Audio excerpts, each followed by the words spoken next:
Assalamualaikum warahmatullahi wabarakatuh. Bismillahirrahmanirrahim. Alhamdulillahirabbil alamin. Subhanaka la ilma lana illa ma 'allamtana innaka antal alimul hakim. La haula wala quwwata illa billahil aliyyil azim. Allahumma shalli wa sallim ala nabiyir rahmah wa ala alihi wa sahbihi ajma'in, amma ba'da. Kepada semua rekan mahasiswa dan mahasiswi yang saya banggakan, yang telah antusias untuk mengawali perkuliahan, selalu energik dan haus akan ilmu. Mudah-mudahan Anda semua mendapatkan kemudahan, terhindar dari bahaya COVID-19, dan sukses untuk studi hingga mendapatkan kedudukan yang mulia.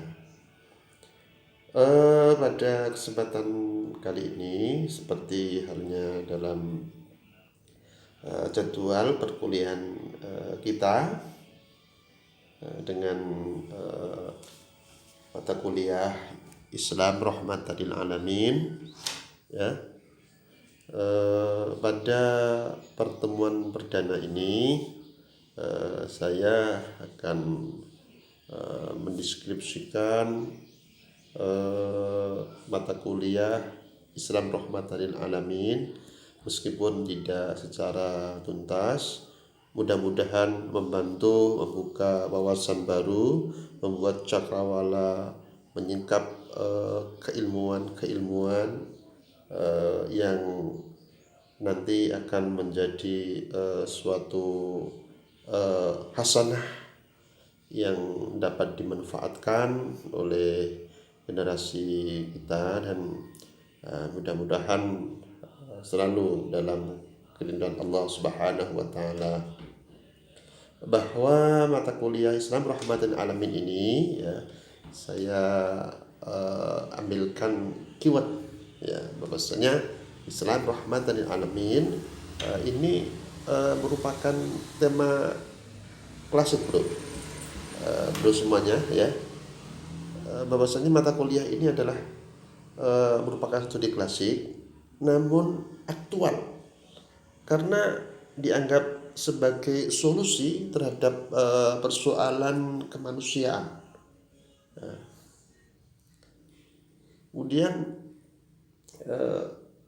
mata kuliah ini sangat memberikan kontribusi apabila kita lakukan dengan studi yang komprehensif, ya. Namun kita tidak perlu sampai yang melengkik-lengkik, ya, apa melengkik itu. Kita biasa saja, kita kuliah daring dengan santai, ya. Mudah-mudahan bisa diterima.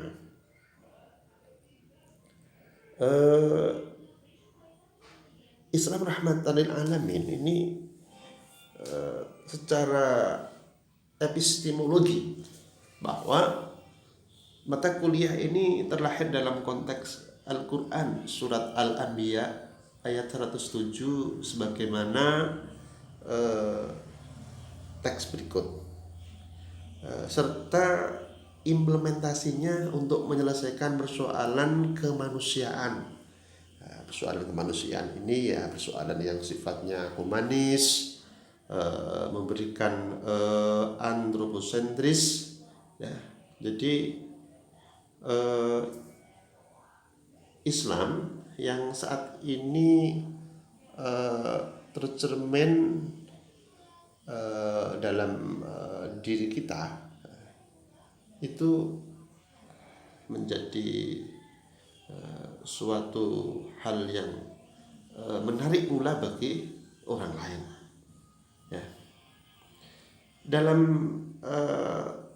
surat Al-Anbiya 107 teks tersebut sebagaimana yang saya bacakan, ya. Wa ma arsalnaka illa rahmatan lil alamin.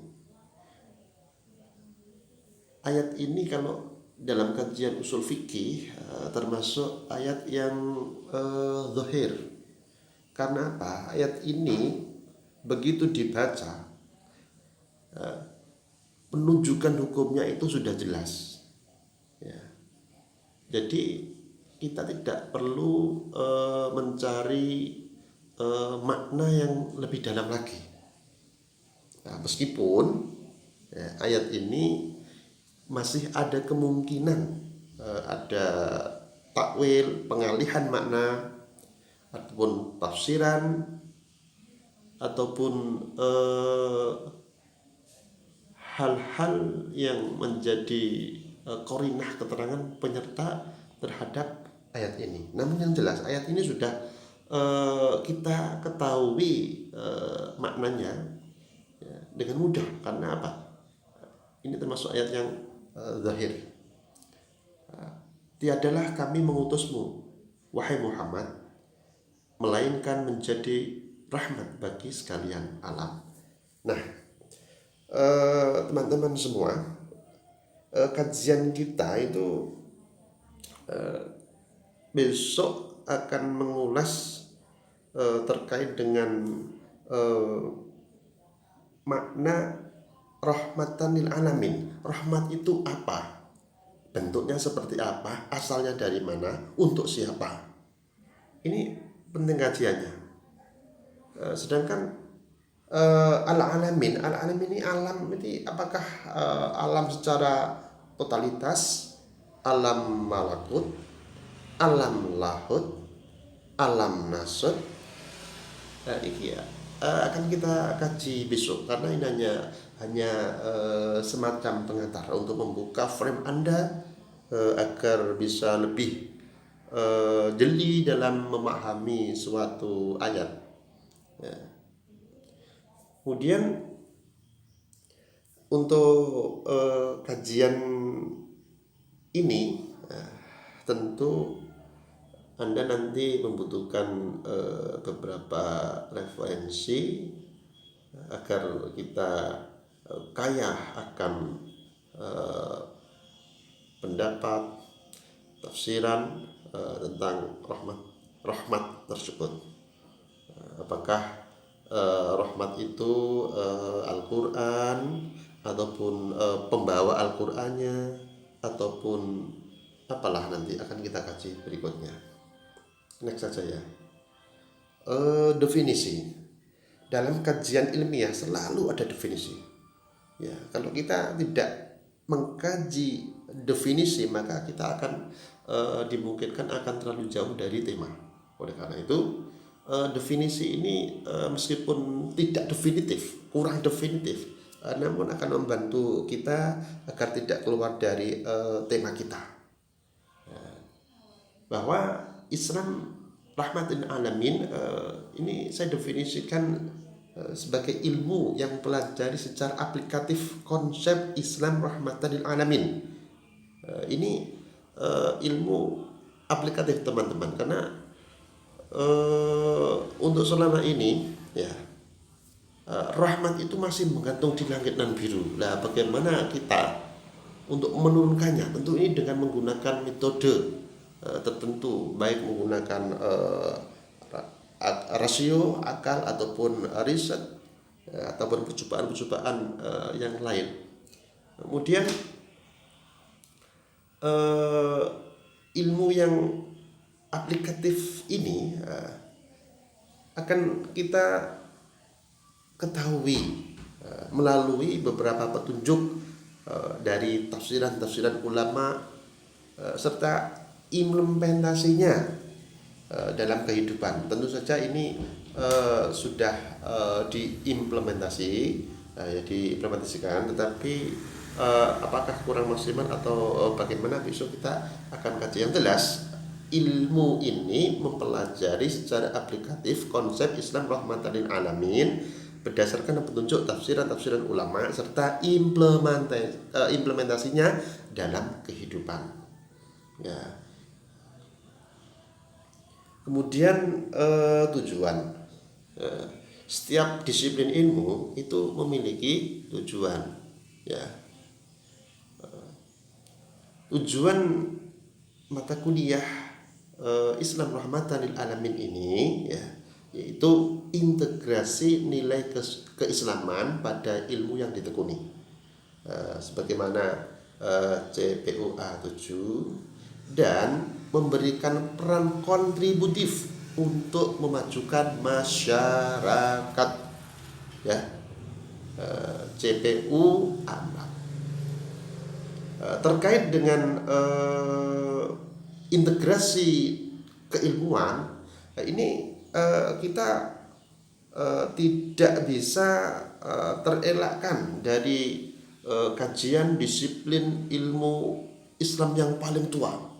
Ini ancient, ini ilmu kuno, namun tetap ada dan wajib dipelajari bagi orang Islam. Apa itu? Ini integrasi disiplin ilmu keislaman dan karakteristik. Ya.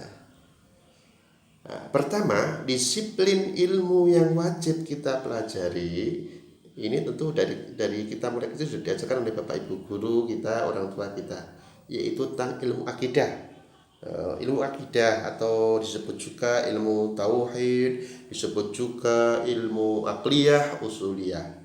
Yang jelas ilmu ini kajiannya membahas tentang hal-hal yang bersifat keimanan, iman kepada Allah, iman kepada Rasulullah, sampai iman kepada hari akhir, qadar dan qadar, ya. Nah, pilar iman itu. Capaian ilmu akidah itu, ya, hanya dua. Ya. Kalau dia belajar tentang ilmu tauhid ini dan mendapat petunjuk, mendapat hidayah, akhirnya orang yang belajar tersebut itu menjadi yakin, iman bahwasanya Allah itu ada, memiliki sifat-sifat, kemudian Nabi Muhammad itu hak, ada, dan sebagainya. Maka orang yang belajar ini dianggap sukses, dan dia menjadi seorang yang beriman, yakin kepada Allah. Adapun ketika orang belajar tersebut gagal, artinya sudah berusaha namun tidak sampai pada tingkatan iman, bahkan dia kufur, ya, maka dia akan celaka. Apapun kebaikan yang dilakukan akan meraih kecelakaan, karena adalah ilmu yang vital. Keimanan ini harus ada bagi umat manusia, ya, harus ada dulu, baru nanti ilmu yang lain. Nah, ini disiplin yang kedua, ini adalah ilmu syariah atau fikih, Islamic law. Syariah ini kajiannya berbeda dengan ilmu akidah. Kalau syariah itu tentang tata cara seorang dalam melakukan suatu ibadah. Ini ilmu tentang tata cara pelaksanaan taklif. Taklif itu apa? Taklif itu beban hukum. Allah itu memberikan beban kepada kita untuk kita itu mendirikan sholat, puasa, haji, dan sebagainya. Itu adalah tuntutan-tuntutan dari Allah, dan kita untuk melaksanakan tuntutan itu dengan menggunakan ini kaifiyah, tata caranya dengan menggunakan ilmu syariah, ya. Adapun capaian dari disiplin ilmu syariah itu, ya, sekitar halal haram, ya. Ada kalanya wajib, sunnah, mubah, makruh, haram, ya, sekitar inilah. Kemudian disiplin yang ketiga yaitu akhlak atau tasawuf. Akhlak itu moral, etika. Jadi kajian ilmu ini tentang bagaimana untuk memperbaiki perbuatan. Manusia memang ditakdirkan untuk selalu berbuat kesalahan, berbuat yang tidak semestinya. Namun manusia itu akan mendapatkan bimbingan ya, ketika dia belajar tentang disiplin akhlak ini, ya, mencoba untuk memperbaiki diri, hijrah dari tidak pakai jilbab menjadi berjilbab, kemudian sopan santun dan sebagainya. Capaiannya ini hanya dua, ya, kalau tidak baik ya buruk. Jadi moral itu kalau tidak baik ya buruk, ya. Kalau orangnya baik ya soleh, orangnya buruk ya tidak soleh, ya. Jadi eh, ketika disiplin ilmu ini ya beda kajian, beda capaian, namun ini harus integratif. Ketika ilmu ini sudah integratif, maka muncullah sebagaimana gambar berikut ini, yaitu segitiga sama sisi. Nah, segitiga sama sisi ini pilar pertama iman, pilar kedua Islam, pilar ketiga ihsan, ya. Atau juga dengan konsep muttaqin, muslim dan muhsin juga boleh. Namun saya lebih suka menggunakan iman, Islam, ihsan. Ketika integrasi nilai-nilai ketiga ajaran tadi itu masuk pada diri kita, maka akan muncul sendiri suatu nur. Nur itu cahaya. Nur itu dalam bentuk suatu jiwa sosial, jiwa yang ramah, jiwa yang baik, jiwa yang membangun, jiwa yang memberikan motivasi, jiwa yang memberikan manfaat kepada manusia. Lah ini saya konsepsikan sebagai Islam yang rahmatan lil alamin, itu yang muncul dari sinilah.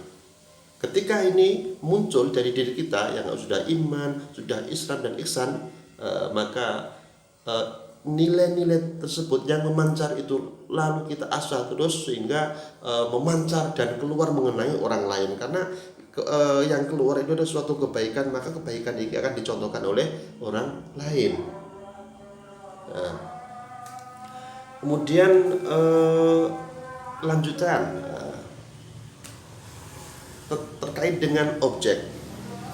Apa objeknya mata kuliah Islam rahmatan alamin itu? Maka di sini saya buat objeknya adalah problematika kemanusiaan, ya. Jadi objek ilmu yang kita kaji ini adalah problematika kemanusiaan, ya. Problem multidimensional, ya, yang bersifat kemanusiaan, mulai dari persoalan makanan. Makanan ini suatu yang penting. Islam itu rahmatul alamin. Kita punya produk itu harus higienis, harus bersih, dan kita labelisasikan dengan halal. Kalau proses kita membuat halal itu susah, maka pemerintah itu kurang memberikan perhatian, sehingga pemerintah tidak memberikan kesejahteraan, tidak memberikan jalan rahmat lah bagi industri kecil, ya, industri rumah tangga ataupun lainnya. Kemudian dalam lingkungan, banyak kawan-kawan kita hidup di lingkungan yang heterogen. Ada satu keluarga, ada bapaknya muslim, ibunya misalkan Nasrani. Kemudian ada juga yang satu keluarga itu memang 5 agama atau 6 agama dalam satu keluarga. Kemudian ada juga keluarga yang memang satu keluarga muslim, kemudian lingkungannya itu tidak muslim, sehingga ini membutuhkan suatu pemahaman bagaimana Islam rahmatan alamin ini itu tercermin dalam diri kita sebagai seorang yang muslim, ya. Kemudian terkait dengan budaya, bagaimana budaya saat ini, ya. Kalau budayanya baik juga akan memberikan efek yang baik, ya. Budaya hijrah berjilbab itu sangat baik, ya. Kemudian budaya kita dalam menggunakan gawai, bagaimana kita menggunakan gawai ketika di kelas, ketika di pesantren, ketika menghadap orang tertentu, kepada teman dan sebagainya. Ini ada etika, ada moral, ada hal-hal yang terkait bagaimana kita men-share suatu berita. Demikian pula seni. Banyak seni yang itu ada yang dilarang agama, ada yang tidak. Kemudian seni ini kan ekspresi manusia. Kemudian di mana letak Islam rahmatan lil alamin apabila seni itu dibatasi? Maka kita kajian kita nanti itu akan memetakan ini wilayah yang boleh, wilayah yang recommended, ini wilayah yang tidak boleh. Kemudian ekonomi global ini kan sangat variatif sekali ya. Perbankan yang konvensional itu, kemudian ada pula perbankan syariah dan lain sebagainya.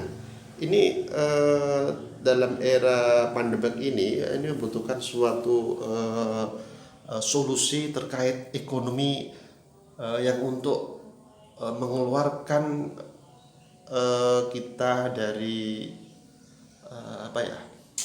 resesi lah, macam itu. Demikian pula politik.